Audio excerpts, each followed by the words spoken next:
Hello and welcome to another episode of New World to Go. I'm your host, Redbird, and with me is BDLG. Bordy, we're back. It is May 10th. We're smack dab in the middle of the spring event in New World. We got a couple of other things we can talk about, including new Prime loot, a new Forged in Aeternum, and then update 1.9.3, which just hit live today. So, Bordy, well, first and foremost, how's everything going, dude? How's your adventure in Aeternum treating you? Pretty good, man. I mean, whenever I was putting together these show notes, dude, there's just not a lot to talk about at the moment. You know what I mean? I think we have a few things that we can discuss that might be interesting, but yeah, man, I actually have resorted to logging to make money. So I went on this tangent, bro.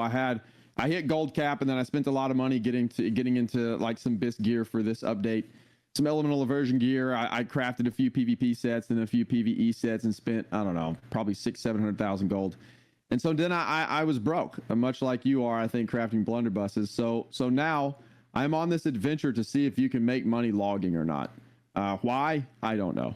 But I spent a lot of umbral shards, I'm maxed out 625, maxed out a lumberjack set, and I've been running around doing logging. That's what my end game has come to. But it's something different, something to do. It's it's not bad actually. I've kind of been having fun doing it, but that's what I'm doing. Yeah. That's interesting. Yeah. Yeah, I'm broke. I hit 100 gold yesterday, all-time low, I think. I don't even know, like probably since launch when I was like level 5. 100 gold. I hit I think 1600. I think after I crafted all my bags and stuff and all my sets, but yeah. Yeah, so 100 gold. Yeah, 100 gold. You can't even respec with 100 gold, bro. No, I literally was in an OPR and pushed over to my PvP build and could not move my attributes. Nice. Because I was doing OPR to try to get money, and well, what a poop show, man. Crafting needs to be looked at. It's ridiculous. It really is. Like, imagine like I play the game like 6-7 hours a day, and I can't get gear. So like, imagine being a casual player and like it's something that needs to be looked at for sure. It's insanely random. Yeah. I think it's tough. I rolled like 10 to 12 purples in a row. It's like, yeah, I don't know. Well, I rolled. We were doing bags. That's why I became so broke. Like I was able to hit some decent gear. Endeavor. Yeah, I was lucky, but then this is what happened. Okay, I rolled 17 bags one time. I got 0 Legos out of 17 bags, and so I quit. I was like, I'm not crafting anymore. Well, then a few months go by, and so I was like, dude, it's time to get into some legendary bags. Like, I've been playing the game for a long time on legendary bags. So I spent a whole lot of money crafting these bags, Red. I didn't hit 1 Lego. So I think I crafted, bro. I think I'm on like a streak of 40 bags with no Legos. And so I ended up buying 2 bags and spent like 150K on 2 bags. And so then Pop It forks over some materials for me to craft 1 more bag. And I hit a Lego and got my 3rd, thank goodness. But that's what put me down to no money. Oh, yeah. It's so tough, dude. Like getting legendary stuff or getting good perk legendary stuff, stuff. But I didn't get any at all. Like 40 bags, no legendary, something like that. I don't know the exact number. It was on up there. It was a lot. Not even 1 Lego, man. And I was using runestone stopwatches. I was crafting 598 to 600, and I wasn't hitting Legos, bro. It was brutal. Not cool. Well, yeah, I think I bought 2 of my bags potentially, and then I crafted 1. Yeah, it's just, I don't know, man.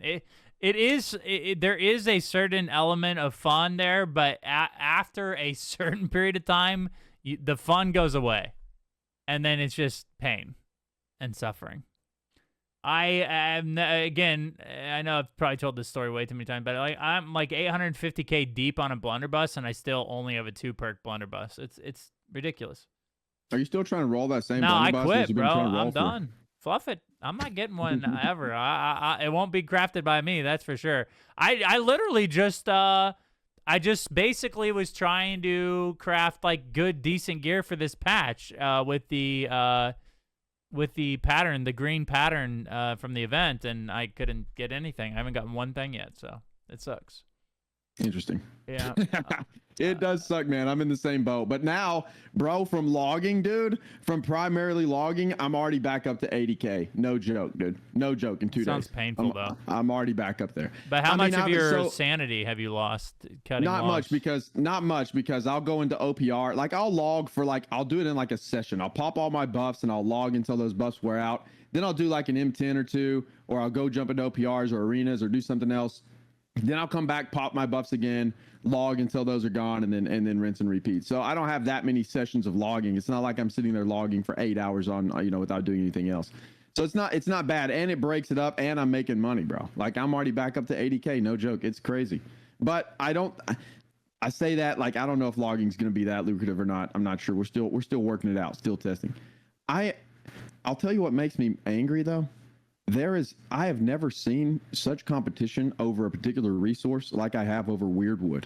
I can't figure out why Weirdwood is the most sought after resource in New World. I swear, dude. I can go get Orichalcum, I can go get Ironwood, I can get anything else in the game, but Weirdwood, no shot, bro. It's camped all the time. I don't know why. Yeah, I don't know either. New world of gathering. It's eye-opening. Yeah, it's Weirdwood. Yes, Weirdwood. Isn't that how you say the word? Weirdwood? Word. I don't know. I have no idea.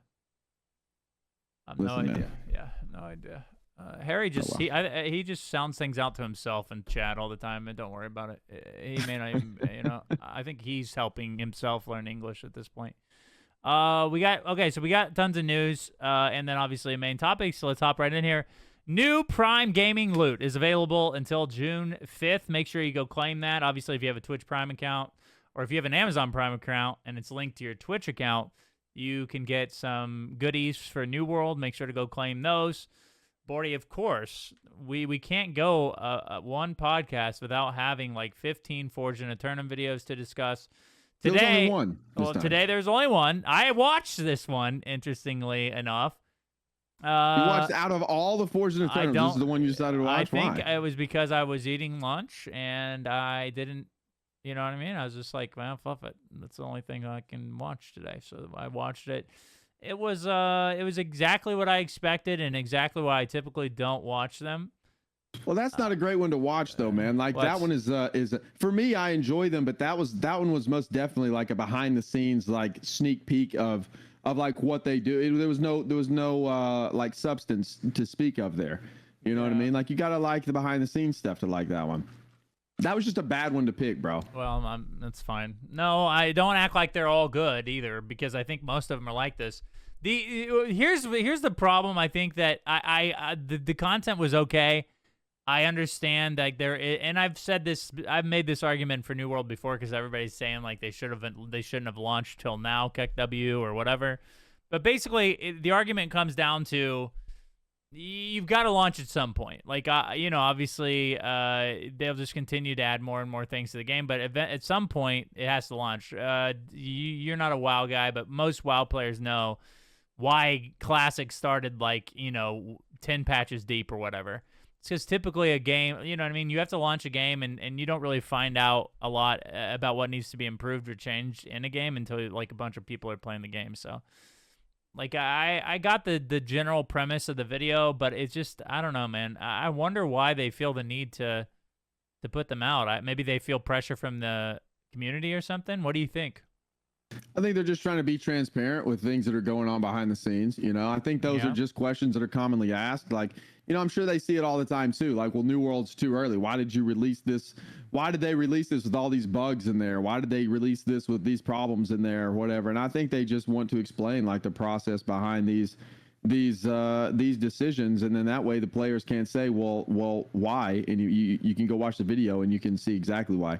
And I think that's why they do it. Now, good or bad, I'm not defending the fact that they release buggy stuff sometimes, or they release stuff with kind of known bugs that's been posted on the PTR. That's been a thing that's happened too. But nonetheless, I think that's why they release them. Yeah, I think that's why they do it though. They want to just be transparent and open with what they're doing. And I don't mind them. They're like optional things. You obviously don't have to watch them. But I watch them. I don't mind them at all. Whenever I'm deep into a game like this, I like to know what's going on, and it's fun to see them, I guess.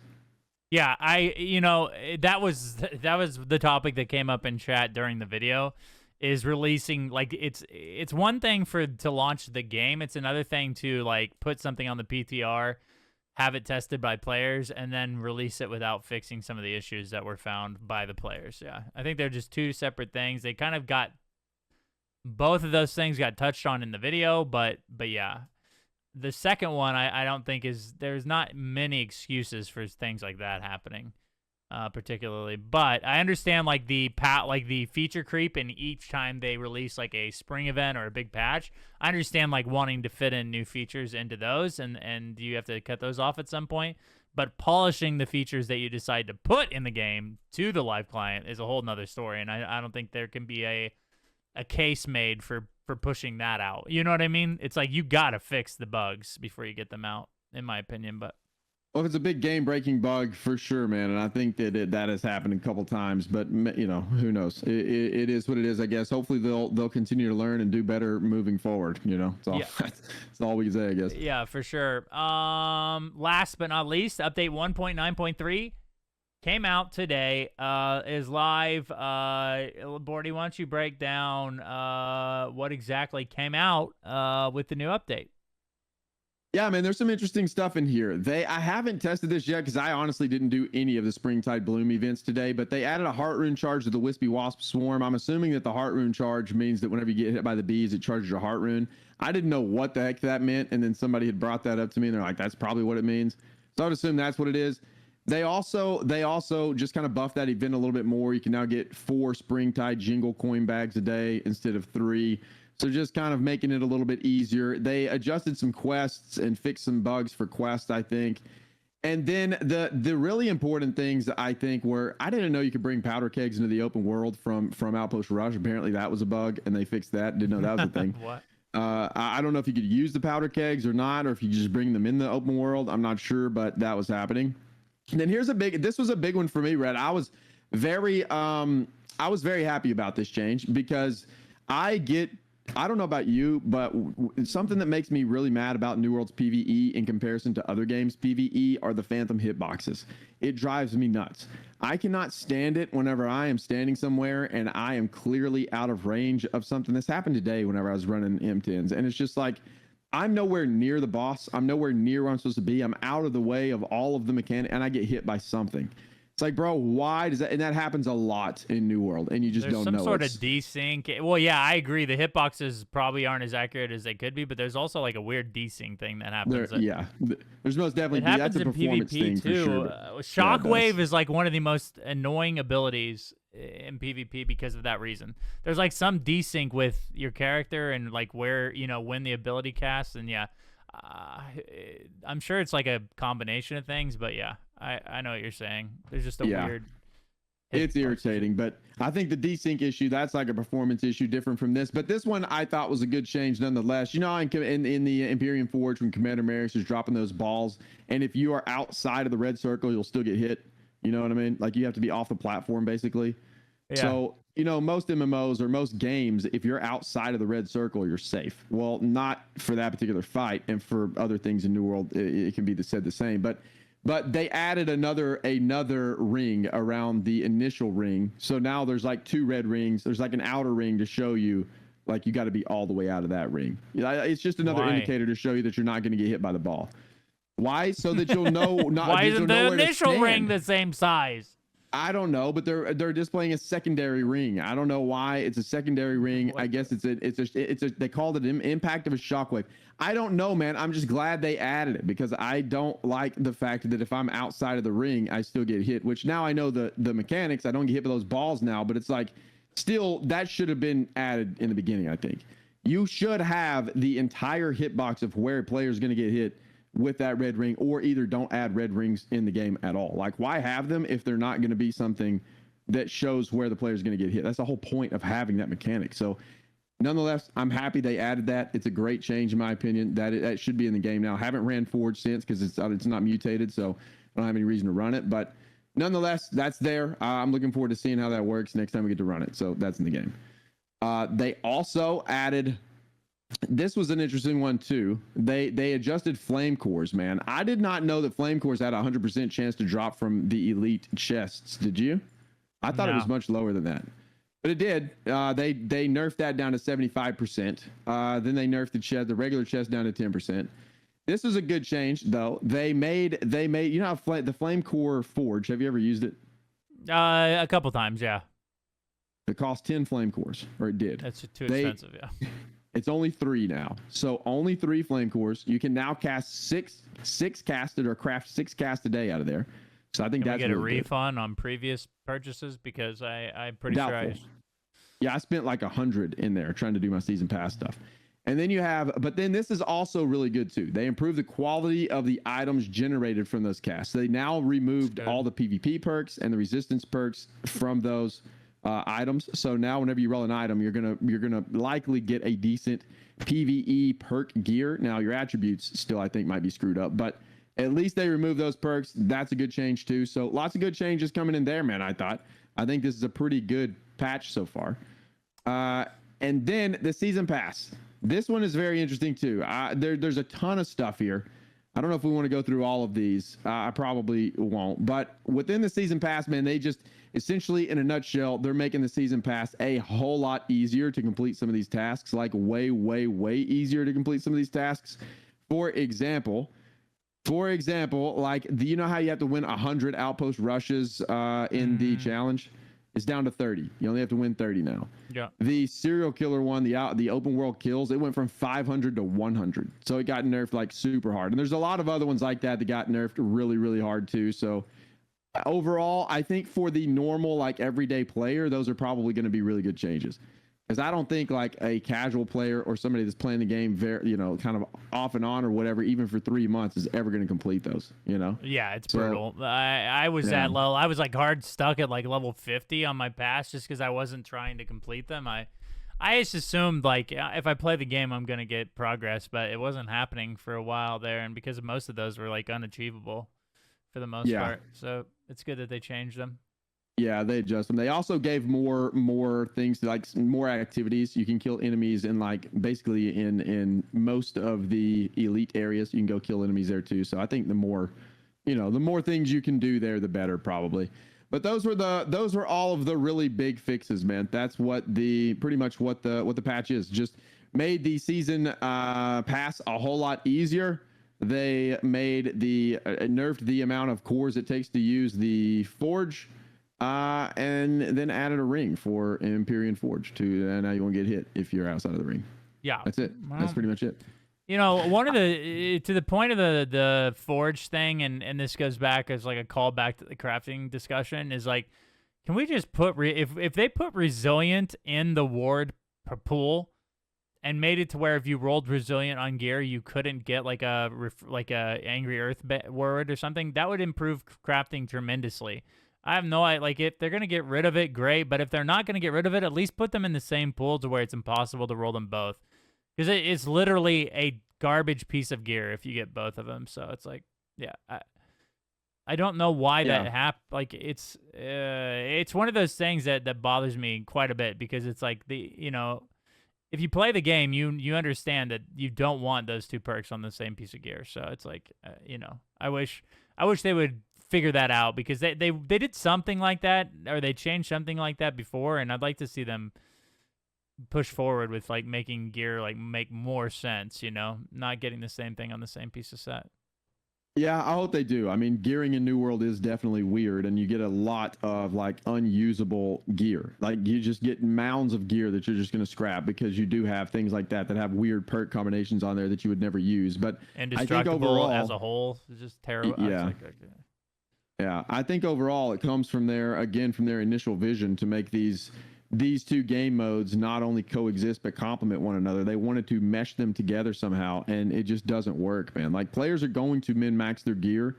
Players want to have good perks for specific things. You're not going to have Resilient and Angry Earth Ward just because you're running around in an Angry Earth Elite area flagged for PvP. Like, nobody's going to do that, man. You know what I mean? Like, that's just not something people do. So I don't know if that was their initial vision. It's like, okay, well, these players are going to want to have wards so they can go PvE in these areas. Well, the game just doesn't function like that. So I think they're headed down the path of separating those two more and more PvE and PvP. It sure seems like that's how they're headed.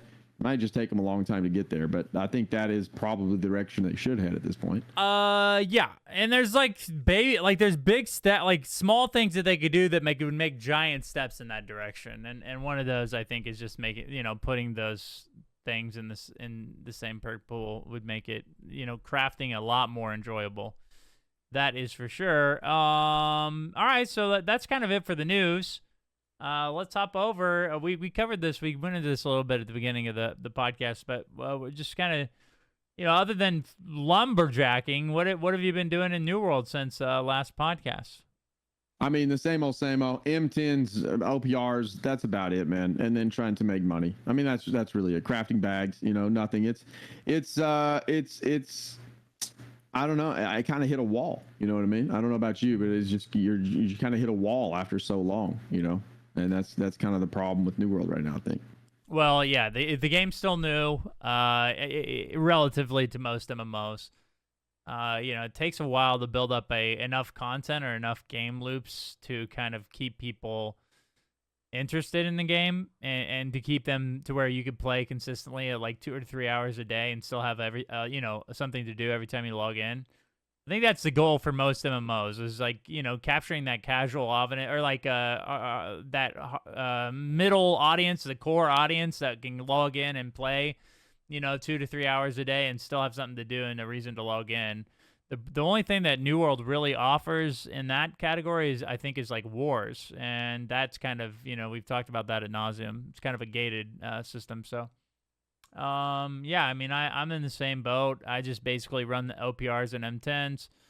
Yeah, we did some leaderboard stuff for M10s, and that's fun to a certain extent, but you're still doing you're still having to do the M10, and you have to deal with the frustrating things that happen in M10s, such as like desync and like bugging the boss out, which happens like we're in Gen Week right now. So caretaker is literally the most unpredictable variable in any M10 because of the way that bot you're not supposed to push the boss obviously through like the second phase completely, but when you do that, I don't know if you've run a lot of Genesis this week, there's still problems with him like double waving and like not coming up out of the ground and all this other stuff that makes it pretty frustrating when you're trying to like push for score or time or something. But yeah, I mean, I've done a few. I used to be, I was on the leaderboard kick for a while too, where we were pushing leaderboards and trying to make leaderboard runs. And then I got burned out of that real quick, man. It was like, old. This is cool. I've got a few capes to show, but I don't care I don't really care that much to have all of them. You know what I mean? Like, it's just not, I don't know, man. I just kind of got tired of doing it. So, so we stopped. So I stopped all the leaderboard pushes, but yeah. So, I mean, it was fun for a stint, and every now and then I might go back and like make a leaderboard push on a mutation that I don't have the reward for or whatever. Try to get the top 5 there. But overall, like, it just kind of, it kind of feels the same. I agree. But I have ran a couple of gens. I didn't run a bunch of them. I probably ran 3 or 4 Genesis this week, and then been running a few Tempest, and then I don't know, man. I'm kind of burned out of those too, to be honest. I've ran every expedition in the game so many times at this point. It's just a byproduct of having so many hours in the game, I think. Yeah, and I think that's where New World is right now. And that's it's not necessarily a fault on the team or the game. It's more along the lines of, well, the game is only about 1.5 years old and it's an MMO. And, typically MMO players are looking for something that they can continually grind, and New World just doesn't have those cycles in the game yet. It just hasn't. The expansion is the real test, I think, for New World. Can they get some in-game systems in place that will keep players long-term? And we're going to talk a little bit about this. Why don't we just skip to this right now since we're kind of talking about it? Like the player base. Let's just get a live look at this over at our friends, New World, nwdb.info. They have a server status page, and there is currently 14,679 players. It's interesting, Bordy, because Brimstone, massive push to get new players and bring players back, and it worked well, I think. They always do a really good job with their events that they have for players, like Return to Aeternum and Fight for Aeternum or whatever the beginning was. It does pull a lot of attention to the game, brings a lot of bodies back in, but now we're back into this state where there's not a lot of people playing the game on a regular basis, especially compared to most MMOs. Yeah. I'll let you kind of talk about that right now. I'll look up some like long-term numbers to see where we're at. Yeah, I have Steam charts pulled up on my other monitor here. Oh, okay. And it's just like it's a I mean, you can pull it up as well and show it if you want or whatever you want to do. But it's very interesting to look at Steam charts because you see clearly these moments where Brimstone hyped up and then they just lost all their players, and then season 1 came back and it was just a slight bump, which is what we kind of figured would happen, and then and now it's kind of back on the decline. It's definitely back on the decline again, and I think it's probably is going to even out around the 15K player mark, which is in all honesty, in my opinion anyway, whenever you're talking about MMOs, like if you're talking about a different style game and not an MMO, I think 15,000 concurrent players is a pretty freaking good for a video game. I mean, that's very healthy for almost any other game outside of the MMO genre, I think. I would consider that to be like a very popular, very successful game. But for a game that is supposed to be a massive MMO, and with the way New World works, you really want to have more players than that for things to be running on all cylinders, for the game to actually be super fun. You compare that to a lot of the other MMOs that are out there, and it is not a lot of concurrent players compared to some other MMOs.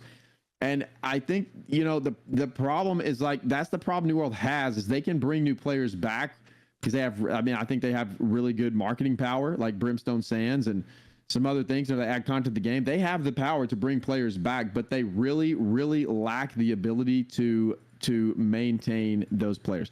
You fully expect, or in any game, whenever there's a massive update, you fully expect it to be spiked and then go back down. It's not going to maintain the full brunt of all of those players that came back to enjoy the content.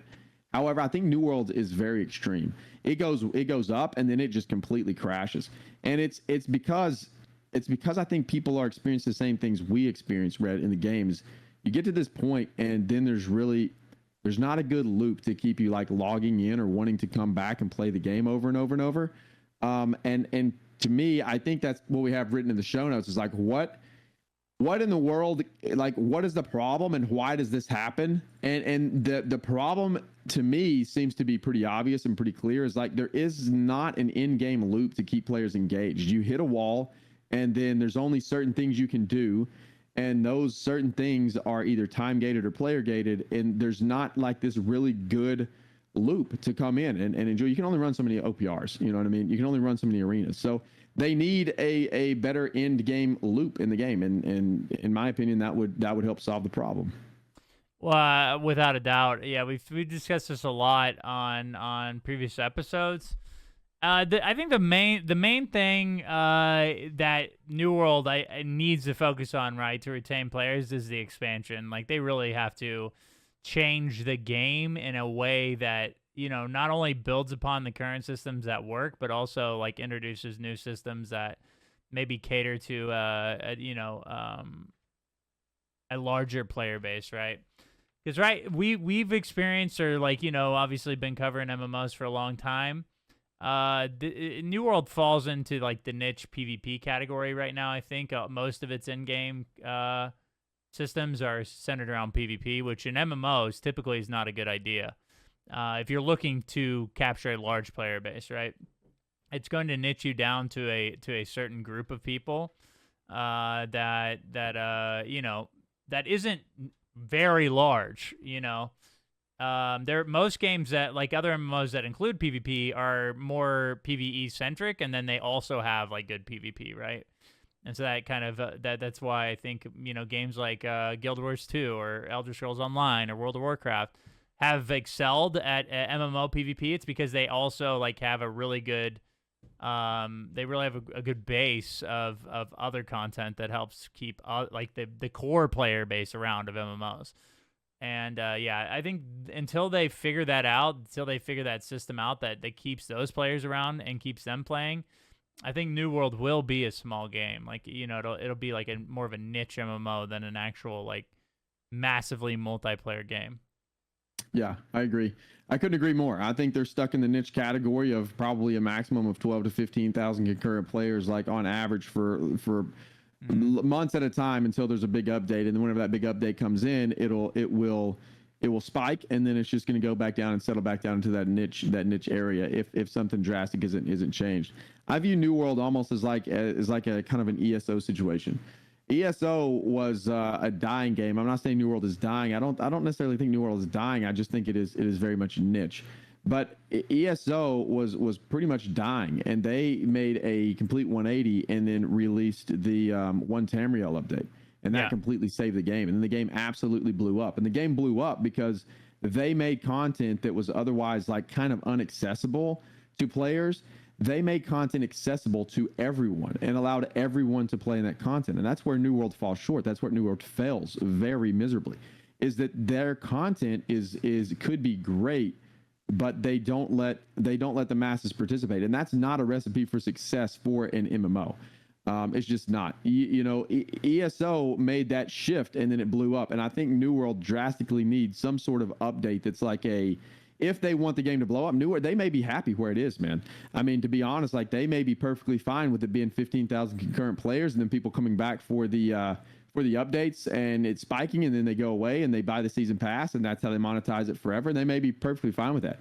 And if they are, that's cool. But we just have to know and understand as players, like if that's the direction, if that's where they're headed, if that's what it is, then it'll just be, this is what we're looking at forever. Like this is what it would be.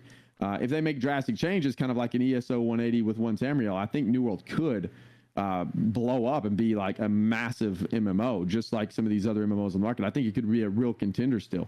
But until that happens, it's not going to be. Well, and that's so you look at, this is I think a good exercise. You look at one Tamriel and what it did. It essentially united new players and concurrent players, right? In the effort. So like someone starting the game at level 1 could play with their friend and do the same content that level 50 or the max level characters could do. It was really a revolutionary feature in the MMO space, in my opinion. One Tamriel was, and that is a unique way to retain players. I think is immediately link them with their friends, because we all know the grind. New World, the grind's gotten a little bit easier to level 50 or level 60, excuse me, but there's still the wall of the mutation climb, the expertise climb, the things that, like, as me and you, like, and I'm just being blunt, I don't want to go back and run M1s. I don't want to go back and do regular dungeons. Like, I just, it's not fun. You know what I mean? It's not a fun activity or experience for me. It's really, like, not rewarding at all to like max level players. And I think that's why one Tamriel succeeded, is it gave something like, a new story. Whenever a new story quest was introduced in the game, a new player and a concurrent player could go do the same thing at the same time and have fun together. I thought that was a very brilliant, and that's what turned one of the things that, like, the main thing that turned around ESO from a niche game that was dying to a now we see, like, I mean, I think it's up there. Not with World of Warcraft. I don't think it's good to compare other MMOs to World of Warcraft. It's kind of a unicorn, but it's up there with, like, BDO, ESO, Final Fantasy 14. They're all, like, up there, right? They have a nice, healthy concurrent player base that when the game gets new content, there's a massive surge of people that come back and play it. And I think, yeah, New World has a lot of potential. It's the reason why we still cover the game. It's the reason why we still play the game on a daily basis. I believe that New World can overcome some of its downfalls right now. But it does require, like, vision, right? I think it requires them to know why people don't stick around when the game gets an update, or generally, like, why don't they continue to play New World? I think it's good for the community to talk about that and discuss that, because they need to be aware of the problems so that when new content is introduced, they don't stray down the same path that's kind of pushing players away, and they kind of, widen the road a little bit to where we can kind of keep some more players around. Yeah, I would agree. I hope that some drastic changes kind of take place in the future, and we hear some good news about some of those things, because I really feel like up to this point, a lot of the things that we're talking about they have addressed, and they know that some of these things are problems, but they keep applying these band-aid fixes to these problems that just aren't working, and they're not going to work. The band-aids that keep getting applied to some of these systems are just that. They're band-aids. It's like plugging up a dam with a piece of chewing gum, man. At some point it's going to pop out and explode. Like, you cannot keep doing that. You have to actually fix the problem at its root if you want things to change, and I don't feel like they've addressed that just yet. I hope that at some point they will. I hope that at some point they are. I know they're aware. I mean, they know what's going on. They know their game, but it does get frustrating as a player sometimes to, I guess, listen to how stuck on some of the systems they are. That is very well known not to work, and not to be good for the health of a game, and it gets very frustrating to listen to. So I hope that I'm in the same boat as you. I fully believe that the game can turn it around, and hopefully it will, because there is so much unrealized potential for New World to be such an amazing game, and to retain players whenever players come back, to have that retention rate that they want. I'd be very curious. I guess you could kind of figure out a rough estimate of player retention by looking at Steam charts, but it wouldn't be super exact, I guess. I'd be curious what their internal data shows as to, like, what the player retention rate is and how long somebody comes back and plays before they leave the game. Yeah. I have a few guesses, a few assumptions, but I don't know. Obviously that'd just be a shot in the dark. It'd just be interesting to see, what they're looking at and what they see data wise, because as a player that actively plays the game every day, I see a lot of problems that could just be fixed drastically, and to me would most definitely help player retention in the long run. But we'll see what happens. Yeah, so it's interesting because, number one, obviously, it does fall a lot on the vision of the developer team, right? They're going to push in the direction that they want to push the game in. Essentially, not always is it best to kind of listen to a bunch of feedback and then try to do everything that people tell you to do, because I agree. Yeah. Oftentimes that can steer you in the wrong direction for sure. But I do think, for the most part, for a massively multiplayer game, you have to kind of use what worked in the past and what hasn't worked in the past. And I think New World attempted to kind of not reboot the genre, but take it back to an earlier phase of MMOs where, you know what I mean? It was more PvP centric and territory control and all those other things that kind of games in the past, most games at this point, have strayed away from, right? People they're trying to have that as a feature, but not as a focus, if that makes sense. Mm-hmm. You can't really focus your MMO around those sort of things. You have to focus it around a massive group of people or an MMO. And then you have these features that complement that well, which is a PvP mode or territory control. I mean, that's one of my favorite things to do in MMOs, is kind of see how my character and my build faces up against someone else's build or character. But if that's the only part of the game, then there are typically there are better games or better genres of games that do that in a more effective, fair way, that promote competitiveness as opposed to gaining advantage over someone and then crushing them. And so it's it's interesting. It's one of those things that it does seem like right now New World is focused on having territory control primarily be its main feature. And I think that's why sometimes we struggle to see you know what I mean? Struggle to see a growth in player base. Yeah, for sure. I think there's I think your word, they need a vision, I think, and I would love to know what that vision is, because I don't think we've ever truly seen it. We see the roadmap with these features that they're adding for the game, but I don't know that we've ever seen an actual vision for what they want New World to become. And that's what I would like to see. Like what is the vision for New World? Because right now it's been very much like no, I don't want to say hacked together. I think they've done an excellent job so far of bringing New World around from being a sandbox MMO it's a massive to what it is pivot, today. really. It's a massive pivot, but the problem is the game is still suffering, and it's very clear that the game still suffers from that pivot. It just hasn't been enough time yet to fully transition over, and I think given enough time, it will fully transition over. But that's what brought me to the game in the first place, is that I love those types of games. It reminded me of Ultima Online. My very first experience in New World was I killed a level 5 guy when I was level like 5 or 6, and it was super fun. I looted all his stuff and ran away, and you could free build all that. It was just it was a much different experience. It's what drew me to it. But now I don't mind that it's transitioning into this other style of MMO. I like it. I like that style too. But the problem is, like, those two things don't mesh, and I think I don't know what, I guess I'm sure they do have a vision for what they want it to be. I would just like to know what it is. Like, where is what is the ultimate goal for, like, what is the vision for New World? Is it to be this hardcore PvP niche game? Is that what they want it to be? Or is it to be a massive MMO that, that has a 50,000 concurrent player base? Like, what are they trying to do? I still don't know. And I have a hard time figuring that out whenever I look at the game right now. It's, I don't know. I see the features they're adding with the roadmap, but I don't know what the vision is still. Yeah. Yeah, and it's tough. So right now, like, Black Desert Online, half. I'd say like maybe half. It's hard to tell when a game has its own launcher. Black Desert Online sets at the same concurrent player base as New World does on Steam.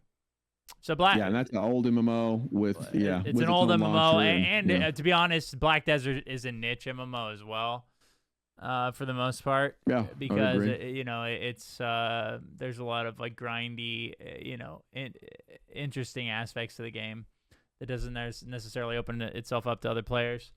But it's just interesting to look at other MMOs, especially I think like more mature MMOs, to kind of see like where was their turnaround, because most MMOs don't launch extremely well, right? Elder Scrolls Online launch was a poop show, to be honest. It was very bad. It was terrible. And so was Final Fantasies. They had to completely Final Fantasy redo the 14 game. had to redo the game entirely. And so we're just kind of, I think, again, the potential of New World, I think a lot of us see it, and we just all hope that it's realized. I think that's why, we still do the podcast. We still stream the game on a regular basis. It's because, I really, not only do I enjoy the time I've spent in New World, but also, like, I hope to enjoy a lot more time in the game. And I think that just, it requires discussion, players to kind of come together, I think, and rather than everybody voice a bunch of different things, it's good to kind of get together and decide, or at least help determine what are some things that are causing New World to, holding it back, so to say. And I think that's just important conversations to have. Yeah, and then just imagine if they ever break over that hurdle, how great the game could be, and it could be amazing. It could be a fantastic experience for a lot of people, and I'm just looking forward to that day. I think at some point they could.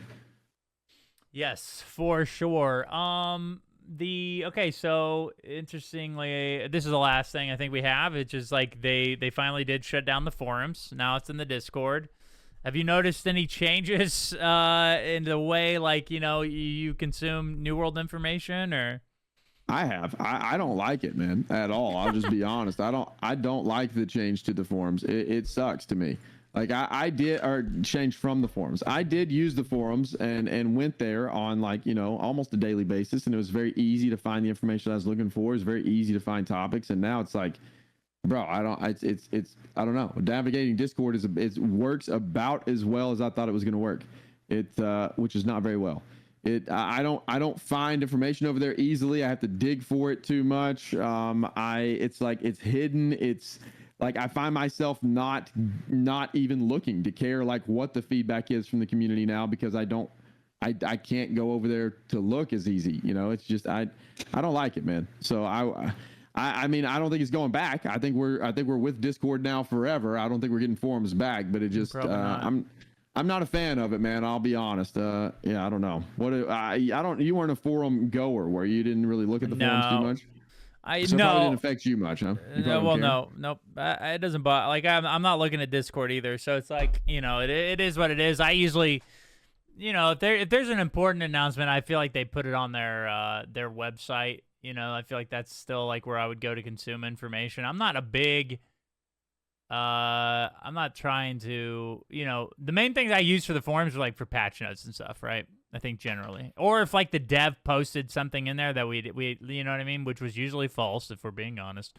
Someone from the community team posted something that wasn't true, but that was typically like the converse or the experience from the forums that I had was either I was using it for patch notes or I was like, if the dev said something that was like we'd never heard before, then that was usually found in the forums. But I don't know, man. It's interesting. This route that they've taken. Discord isn't usually very user-friendly for the most part, especially navigating through things, just because it's not organized well. You know what I mean? There's no, I don't think there's any good way to put together a Discord that promotes, a massive amount of people using it. Yeah, I mean, they have, some forums set up over there. I'm looking at it right now. It's just, I don't know. The way it works, it opens up this little thing on the sidebar and you got to scroll through it all. It's hard to read. It's just, I don't know, man. I'm not a fan of it at all. So it is what it is, though. I just thought it'd be interesting to talk about, to get your take on it if you ever looked at it. I knew you didn't really visit the forums too much anyway. And I wasn't an avid forum I guess author. I don't go to the forums, but I did go there and consume some content sometimes, and there was some good posts. I would just skip over all of the nonsense, you know what I mean? Of course the forums had massive amounts of stuff you had to weed through, but every now and then you get a good post or an interesting one or a fun one to read through, and those times are gone, I guess. Yep, you get to use Reddit. Everybody's favorite online newspaper. So here's one last thing. This isn't this isn't in the notes, but I want to pick your brain here. Okay. I know that you're not necessarily tied into the WoW community. You're not a big, you haven't played the game quite a bit or a lot, right? Is that correct in saying that? I haven't played the game I have a lot of hours, but I didn't. Yeah, I played the game on launch all the way through Burning Crusade, but then after that point I quit, hadn't touched it. So I mean, that's been how many years ago? Lots of years ago. So yeah. Yeah, so I don't pay much attention to WoW anymore. So there's been a resurgence in the WoW community, specifically in the classic version of WoW Hardcore. I have been watching some of that. So this is an interesting thing for New World. Would something like that be interesting? Be fun to introduce in the game? World of Warcraft Hardcore has made a massive resurgence of players, of interest in the game. We've already done the fresh start thing, Bordy, but what do you think about having some sort of hardcore server into the game? I think it would be. Do they PvP over there too? With they the hardcore do, yeah. mode? I mean, and then really, and then if they die, they're done? They're dead. Well, you can. Wow. Okay, so there is a way to dispute your death. Like if someone's if you're a streamer and someone griefs you, you can dispute the griefing. But yeah, there's PvP and stuff. Yeah. Okay, I mean it'd be interesting for sure. I mean, you surely would be able to count OPRs or arenas and stuff like that. It'd have to be all open world stuff, right? Yeah. I mean, I think that would be super fun. I think that would actually fit New World, but I think it's way too early to do that for New World. Right. I think World of Warcraft's been around for so long, man. Introducing that now makes sense to me. Gets this big resurgence, and it's a really cool thing that happens over there. I feel like New World is still. I feel like I don't want them spending any resources on opening up some hardcore server and trying to make that work.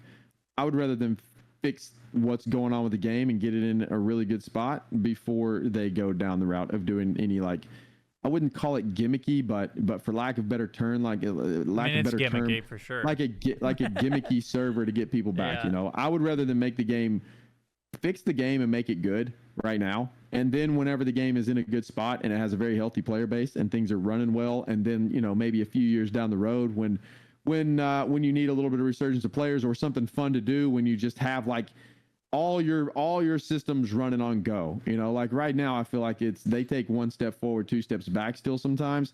I want them to be taking a lot of steps forward before they try to do anything like that. I do, however, think it'd be fun. I do think I would enjoy it. I think I would have a good time doing something like that. Make for fun content, but I would rather them not go that route yet. Yeah, I agree. I just think it's something to bring up because it's just crazy how, and World of Warcraft's in year 20, so that's important to that's keep crazy, isn't it? That's wild. Keep your mindset, keep players' mindset in check. It's not time to bury New World yet. It still has 19 years to catch up with World of Warcraft. So, but I thought that was something interesting in the MMO space to mention is how the hardcore scene is kind of having a lot of fun over there. You're crazy. Yeah. All right. Well, anything else you can think of before we shut this bad boy down? No, man, not that I know of. I'm looking forward to the future of New World. I mean, I know, we sometimes sound negative, but I am overall positive about New World. I think it is getting better. I'm looking forward to the future of the game, and I just hope they pivot and make a hard turn. I just want the game to grow. I don't want it to be in a niche state forever. So, that's what I'm rooting for. I'm hoping for good things in the future. Yeah, I mean, I agree. I know that.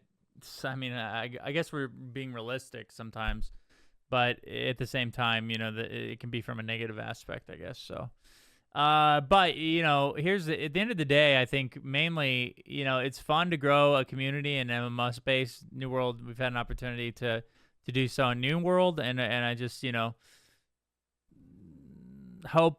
my hope is that we in 5 years and 10 years we're still playing New World. We have a community that's still playing New World, and that I think that requires some good moves in positive directions. And I think the first big step that they can do is in the expansion. So hopefully they have a lot of cool stuff for us planned there.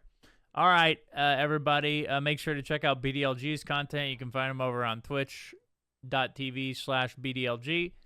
And just follow his YouTube channel as well. Do you have the tag, the new world, or the classic YouTube tag now as well? Yeah, it's stupid though. I have to have a period after my name because I couldn't get just BDLG. So now it's BDLG period. Yeah, I know. Stupid, I took my own is what it is. YouTube tag away from myself because I deleted it, and now it's not available for like 90 days. Nice. So now it's Redbird YT. And then also, I'm available at twitch.tv/Redbird with a Y instead of an I. Thanks for listening, guys. We really appreciate it. And we'll see you on another episode of New World to Go.